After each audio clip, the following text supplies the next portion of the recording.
কাঁদিস না তো জেরিন, কাঁদিস না, কাঁদলে তো কোনো সমাধান হবে না। আমি আর থাকবো না এই বাড়িতে, আমি চলে যাবো এই বাড়ি থেকে। কোথায় যাবি? যেদিকে দুই চোখ যায় চলে যাব। এক থাপ্পড় মেরে তো দুইটা চোখ আমি অন্ধ করে দেবো, তারপর দেখবো তুই কোথায় যাস। এই থাম না।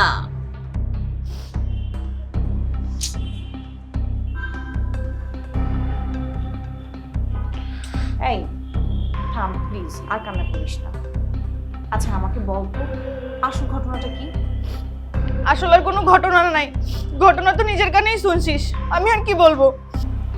আমি শুনছি ছেলেটা তোকে ভালোবাসে, কিন্তু তুই ভালোবাসিস না।